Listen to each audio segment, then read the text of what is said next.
100 মানুষের ভিতর থেকে আমি নিয়ে চলে এসেছি। কি কিসের জন্য টেন্ডার করছিলেন? সীসা। হ্যাঁ, সীসারে কি হয়? ব্যাটারি। ও ব্যাটারি। এখানে কি সীসা বিক্রি হয়? না, এরা করছিল কি মোবাইল কোড পরিচালনা করে জব্দ করছিল। ও আচ্ছা, 1 কোটি টাকা সীসা জব্দ করছিল। পরে পেপারে সার্কুলার দিয়েছে, টেন্ডার অনেক কোম্পানি টেন্ডার দিয়ে করছে। করার পরে আমার অ্যাসাইন করলো এখানে। আমি আসলাম। এইখানের এডিসি ছিল মনিরা, ওনার সাথে আবার আইসিটি মিনিস্ট্রি থেকে সম্পর্ক। আচ্ছা, উনি যখন আইসিটি মিনিস্ট্রিতে ছিল তখন ওনার সাথে আমার সম্পর্ক ছিল, ভালো সম্পর্ক ছিল। বলে আসলাম, এসে দেখে যে উনি এইখানে, এই তো তাহলে তো টেন্ডার আমারই, এই টেন্ডার আর কে যাবে। পরে আবার আরো প্লাস পয়েন্ট হয়ে গেল, টেন্ডারের প্রধান সমন্বয়কারী উনি।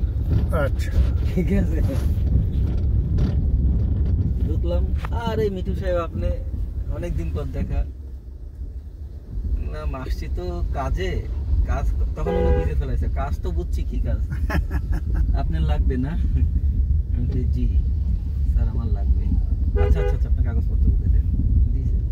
দেখলাম মুহূর্তের ভিতরে সব কাগজপত্র বাতিল হয়ে আমারটা করে অ্যাপ্রুভ হয়ে গেছে। নেন, যান ব্যাংকে টাকা জমা দিয়ে দেন।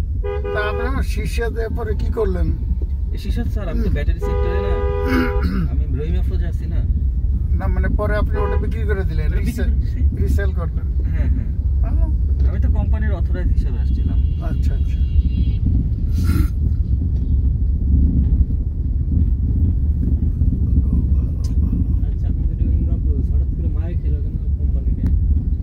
আমাদের কোম্পানি মায়ের খাইছে, আমরা খুব ভালো।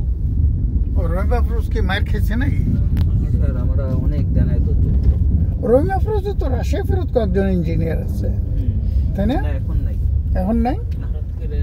আমরা খুব দেনায় দরজরিত স্যার, আর আমাদের ভিতরের লোকজন খুব খারাপ। আগে যেরকম জমজমাট ছিল, আগে জমজমাট ছিল। রহিম আফরোজ তো ইয়ে কাজ করতো না, যে নেমল সাহেব? মানে স্যার তো এখনো আছেন। এখনো আছেন আর কি এইচআর। আচ্ছা,